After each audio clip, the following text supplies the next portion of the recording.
Well, hello, I'm Scott Stevens, Goldsboro City Manager. Our September monthly update is come again.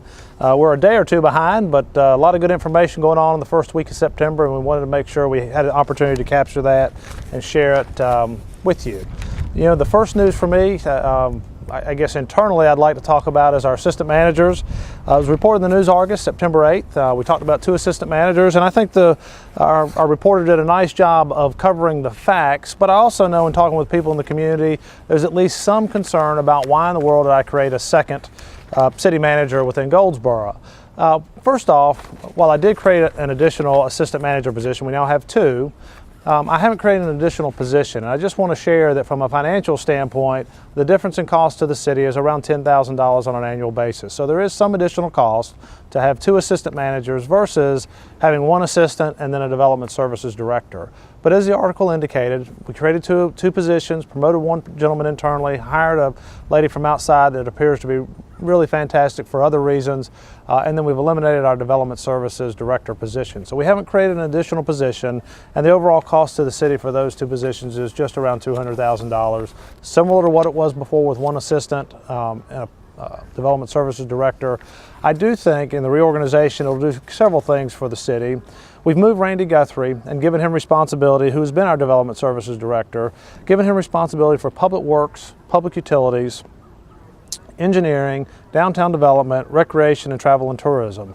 It will put most of our operational departments under 1 assistant manager.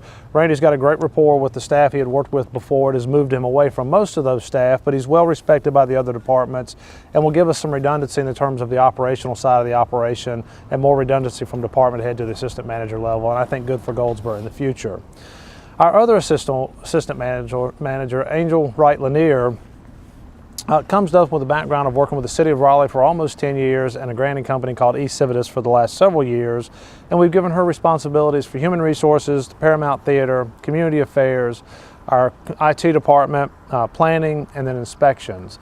And Angel is good for a lot of other reasons. And again, we were very impressed as we went through the selection process, and I had a number of community members helping.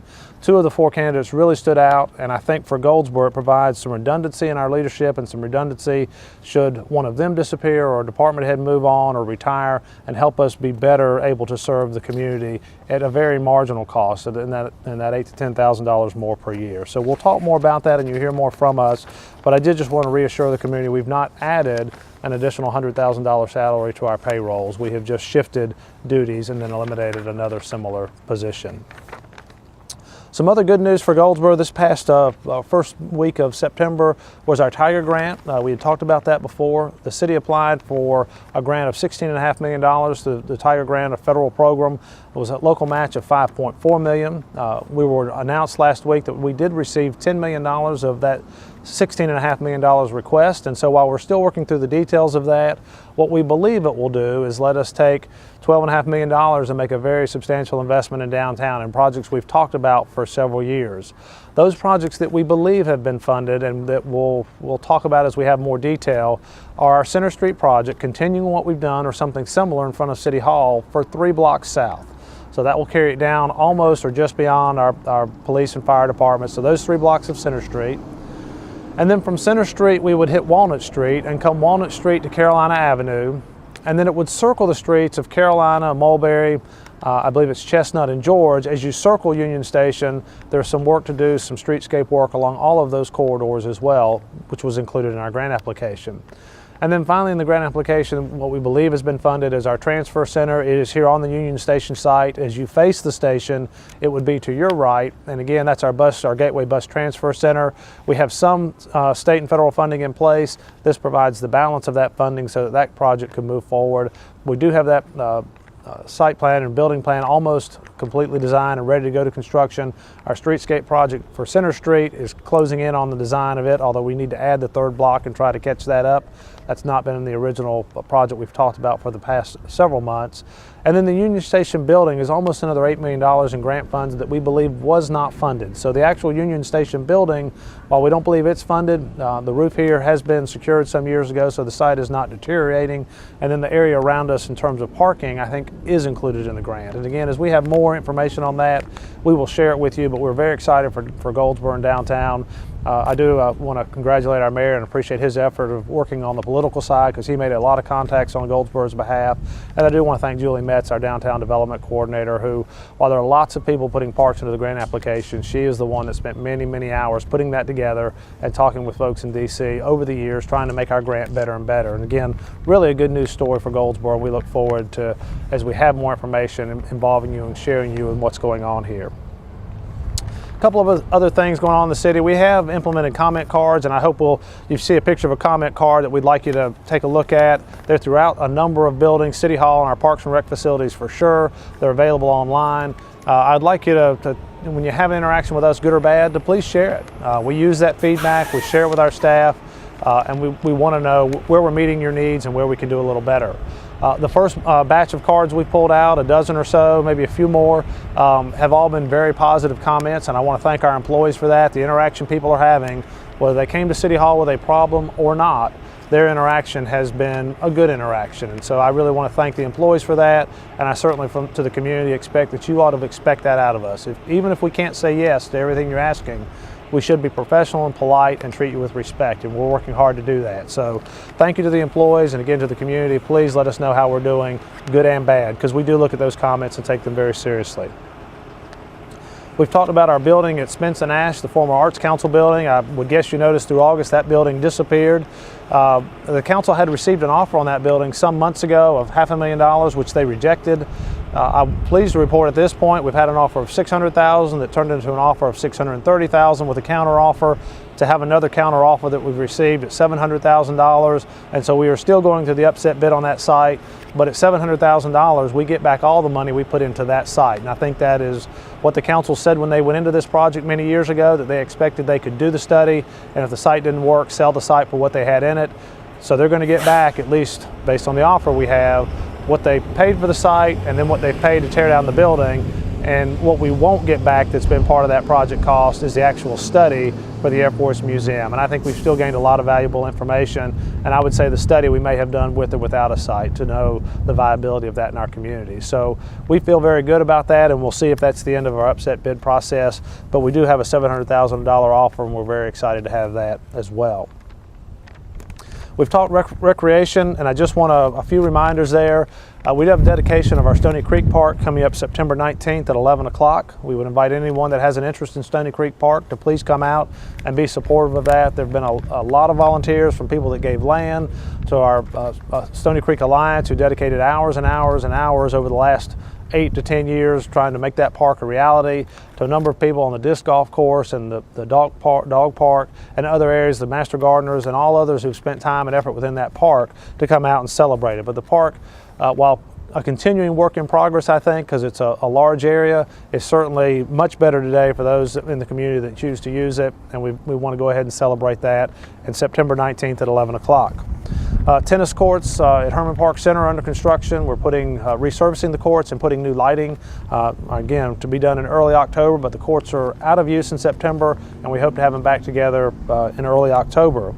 And I do want to mention our third Hillbilly Hike. Our Parks and Recs department started that a little over a year ago. It's at Waynesboro Park this year. It's September 21st. There are a lot of activities, but this happens to be an unusual one that I would encourage you, if you haven't ever participated, to think about it. And if you're not willing to participate yet, go take a look, because it's interesting to watch as well. And then we've had improvements in a lot of our parks. I don't want to get into all of them, but I know at Berkeley, at Fairfield, at Stony Creek, at Herman Park Center, and others, from shelters to benches to landscaping, and I want to thank our Parks and Rec staff for working hard at addressing the needs throughout the community. I mentioned briefly a bond referendum. Since our August update, we have talked about an $18.9 million bond referendum that we discussed with our Parks and Recreation Advisory Commission in late August. After listening to the discussion, their recommendation was to the City Council, and we'll present that Monday night, was to proceed with allowing a bond referendum, meaning you, the voters, would have an opportunity within the City of Goldsboro, likely in the spring of 2014, to vote yes or no for this Parks and Recreation bond referendum. We'll talk more about the details of it, but it basically is funding for the W.A. Foster Center in the $4 to $6 million range, funding for a multi-sports complex geared towards soccer, lacrosse, or field sports in about the $6 million range, and then improvements at Herman Park Center to include a gymnasium in about the $6 million range, and then close to $800,000 for greenway extension along Stony Creek Park, or along Stony Creek, the stream, both north and south of the park and north of the park. Again, more details on that coming, but that'll be some conversations we're having with the City Council through the month of September and October. And if they approve us to move forward with that and then allow voters to cast their votes, you'll hear more from us on that. Our city motto contest, we've had an internal marketing group working on that for the past, I guess, 4 to 6 months now. We put it out for comments into June, had over 900 submissions. Our marketing team reduced those down to 20. Out of the 20, we really liked 2, and the combination of 2 turned into 21. So we had 21 mottos on our website for the community to vote on through the month of August. Had a lot of participation there. We really appreciate those that submitted the mottos, to those that voted on them, and thanks folks for their support and their, I guess, creativity throughout that. And we're down to 5. Now, so the City Council were presented those 5 mottos at the beginning of September. Our marketing team will be working to develop, I guess, how we would use a couple of those 5 or what they feel are the best for presentation back to City Council, and the City Council will select the winner, and then we'll actually invite everybody out and announce an award and present certificates and prizes at our Lights Up event in November. So again, just want to let you know that hadn't gone anywhere or not forgotten, but it'll be in the background for a month or so. We had some conversation on a pay and class discussion with our City Council in late August. Newspaper did a nice job of covering that.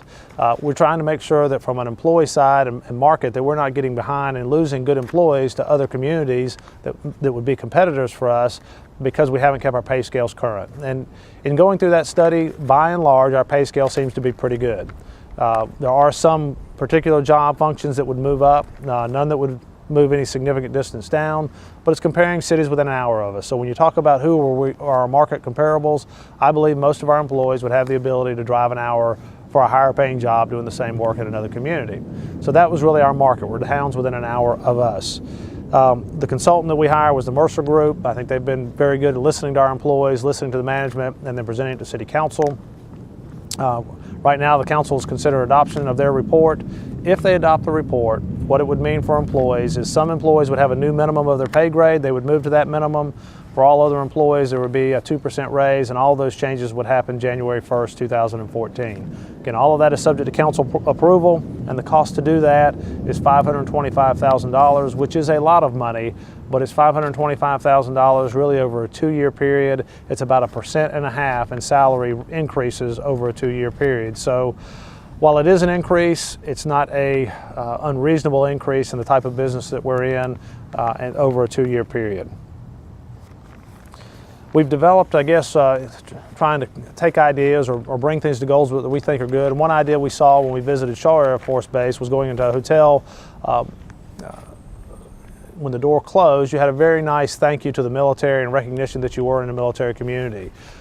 Betsy Roseman with Travel and Tourism has worked with the 916th and the 4th Fighter Wing to develop a poster for our community that really thanks those that serve within both wings and anyone that's associated with Seymour Johnson Air Force Base. And what I hope you'll see very soon within City Hall, within the county courthouse, and within many of our local hotels is when the elevator closes, there'll be a poster there that's very attractive that really says thank you to those in service to our country, and we value what you mean to the country and to our community. So I want to thank Betsy and her staff for working through that for us and those others involved in creating the poster that we hope to share, and thank the military service members within our community. Street resurfacing, we talked about a number of streets that were resurfaced months ago. We're finalizing our contract. We do have 3 streets left to resurface. It's West Lock Haven, so off of Wayne Memorial Drive. West Lock Haven is under contract and will be resurfaced in the coming weeks. A portion of Clingman Street down near the SPCA and the Public Works Complex, and then Parkway Drive over near the YMCA from Berkeley over to North Park will be resurfaced in the coming month. And with that, I'd like to thank you for your time and attention. As always, we're here to serve. Please call on us if you have any questions or comments, activities. I would still direct you to our website and our Facebook page. Those are the best place to be current. We update those on a very regular basis. But you could always call my office, 580-4330, 580-4330. Again, share your experiences with city employees, good, bad, or otherwise. We'd like to hear from you. And the things that are good, we'll try to do better with. Those that have been not quite as positive, we'll try to improve on that as well. So thank you for your time.